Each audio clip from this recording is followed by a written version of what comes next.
rasa cukup adalah mutiara yang sangat berharga. Saya berdoa saudara punya rasa cukup, punya rasa berpuas diri, sehingga kita tahu bersyukur kepada Tuhan. Salam damai sejahtera saudara sekalian. Hari ini saya ingin mengajak kita berbincang tentang satu yang lagi viral di Indonesia. Mungkin nomor satu kuliner paling viral di Indonesia saat ini. Apalagi kalau bukan pangsit goreng Legino. Nah, bagaimana sih hebatnya pangsit goreng ini? Bagaimana lezatnya? Mengapa bisa top seperti ini? Nah, saudara, mari kita lihat betapa hebatnya pangsit goreng Legino ini. Apa hebatnya? Coba, yang pertama, dia berjualan di gang sempit, tepatnya di jalan Kampung Itang di Cengkareng Timur. Di gang yang sempit, tapi orang berbondong-bondong datang. Ini mematahkan mitos bahwa kalau jualan harus di lokasi yang strategis, baru orang cari. Tapi ternyata ini gang sempit, saudara.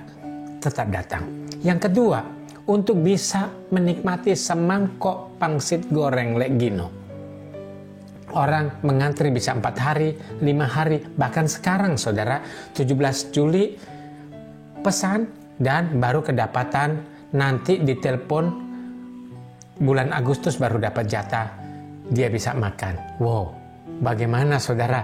Pernah nggak makan lalu kita harus antri sampai 2 minggu lebih untuk dapat jatah? Kamu boleh datang sini untuk makan. Nah, ini hebat sekali saudara. Yang ketiga, banyak sekali didatangin food blogger, youtuber kuliner, selebgram, khususnya yang membahas tentang hal-hal yang viral dan enak. Nah saudara, dikunjungi saking terkenalnya.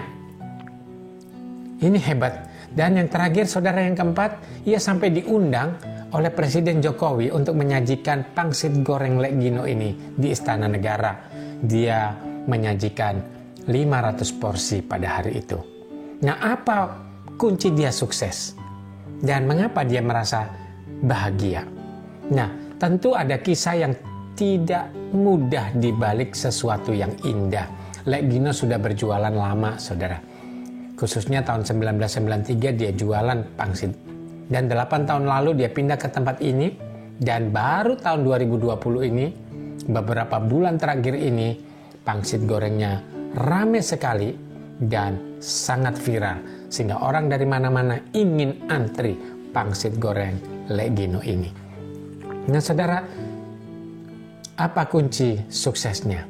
Yang pertama, tentunya ia tekun dan terus berjuang. Orang-orang yang tidak mudah menyerah seringkali mendapat hal-hal yang tidak terduga.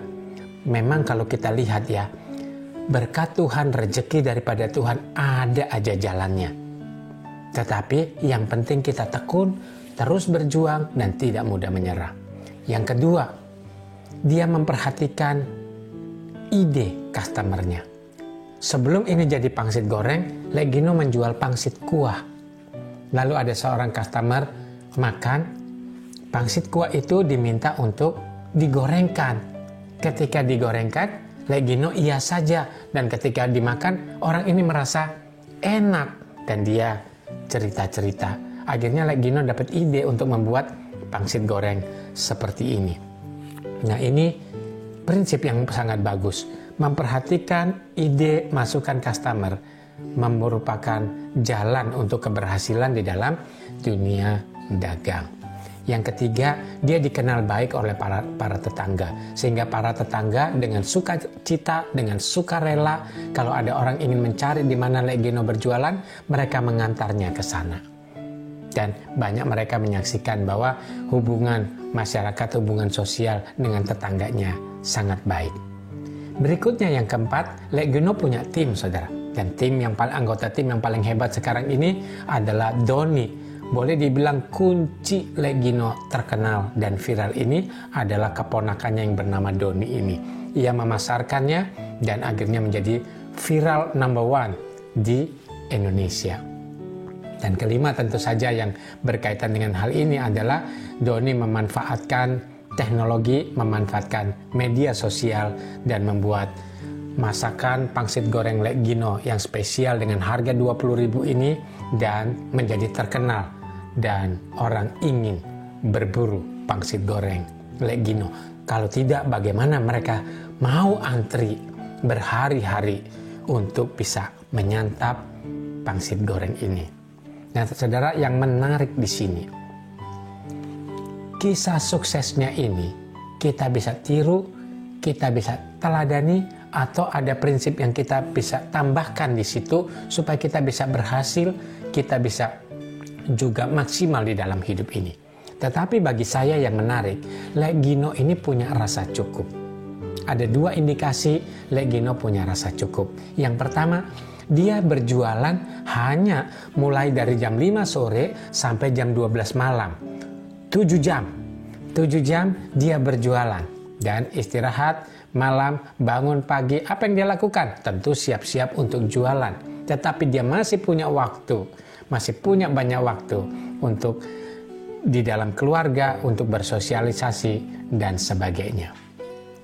Kemudian di saat banyak sekali orang memburu pangsitnya, kenapa mereka harus antri? Salah satu penyebabnya adalah karena Lek Gino hanya mau menjual 250 porsi satu hari. Kalau orang lain atau kalau saya mungkin saudara, kalau ada orang banyak datang, saya akan tambah jam kerja atau tambah porsi supaya bisa untung lebih banyak. Tapi Lek Gino tidak.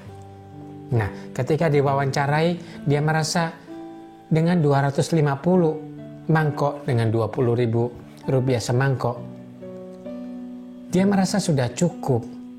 Dia merasa sudah merupakan nikmat yang Tuhan sudah beri yang patut disyukuri. Nah, ini yang bisa kita pelajarin.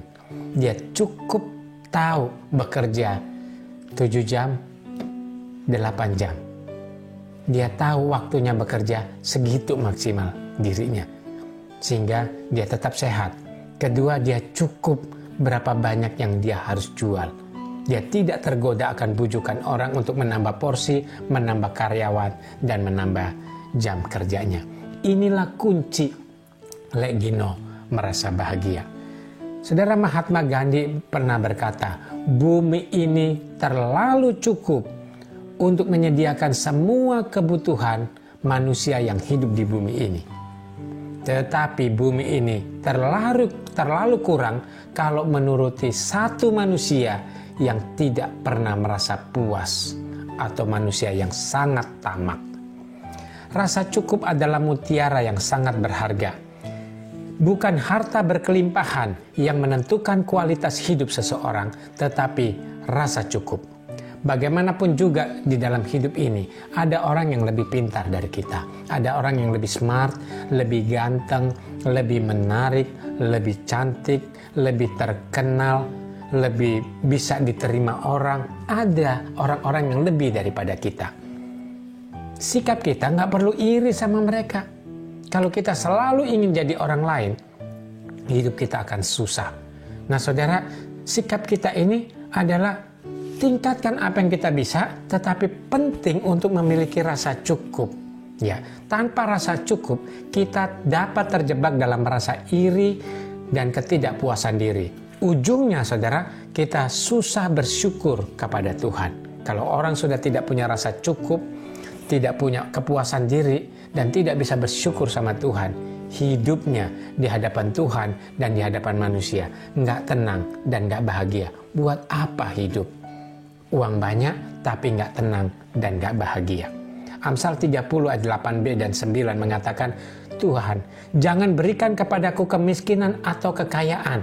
Biarkanlah aku menikmati makanan yang menjadi bagianku, supaya kalau aku kenyang, aku tidak menyangkalmu dan berkata, siapa Tuhan itu? Atau kalau aku miskin, aku mencuri dan mencemarkan nama Allahku. Saudara, saat kita berkelimpahan maupun kekurangan, memiliki rasa cukup merupakan tantangan tersendiri. Biasanya apabila untung banyak, kita selalu tidak puas sampai kapanpun. Kita selalu ingin lebih untung lagi, dan aliran itu bisa lebih deras lagi. Nah, apalagi kalau kita ini selalu ingin tambah, kita bisa kehilangan kesehatan, kehilangan harmonisasi keluarga, kehilangan keseimbangan di dalam hidup. Tetapi sisi lain, kalau kita sedang kekurangan, kita sering mengeluh. Apalagi kalau kita membandingkan hidup kita dengan orang lain yang lebih daripada kita. Hidup kita menjadi susah karenanya. Belajarlah memiliki rasa cukup karena Tuhan sudah menyediakan bumi ini cukup untuk menyediakan segala kebutuhan manusia. Tanpa membanding-bandingkan dengan orang lain. Kita akan merasakan kedamaian dan ketenangan dan kita bersyukur Tuhan telah menyediakan semua itu.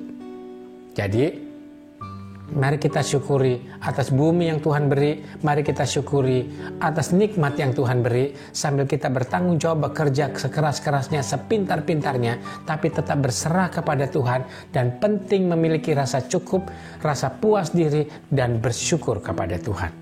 Rasa damai dan bisa menikmati hidup terletak di dalam rasa cukup dan bersyukur pada apa yang Tuhan sudah beri, bukan pada apa yang belum kita miliki. Ketika kita bersandar kepada Tuhan dan memakai cara-cara yang benar, kita bisa menikmati pemeliharaan Tuhan di dalam hidup kita. Dan kita bisa menikmati bahwa Tuhan selalu menyediakan jalannya. Sehingga kita belajar ingat ayat Ibrani 13 ayat 5 mengatakan, aku sekali-kali tidak akan membiarkan engkau dan aku sekali-kali tidak akan meninggalkan engkau. Saudara tahu tidak? Orang yang tidak punya puas diri, yang selalu tamak dan tidak punya rasa cukup dan rasa bersyukur, sesungguhnya dia tidak yakin bahwa Tuhan memelihara hidupnya. Karena rahasia merasa cukup berakar dari iman yang teguh bahwa Tuhan yang mengasihiku tidak pernah meninggalkan aku. Kalau Yesus menyelamatkan hidupku dari segala dosa dan keterpurukan, masa hidupku tidak dipelihara olehnya? Saya berdoa saudara punya rasa cukup, punya rasa berpuas diri, sehingga kita tahu bersyukur kepada Tuhan. Kebahagiaan, ketenangan menjadi bagian Anda. Tuhan berkati.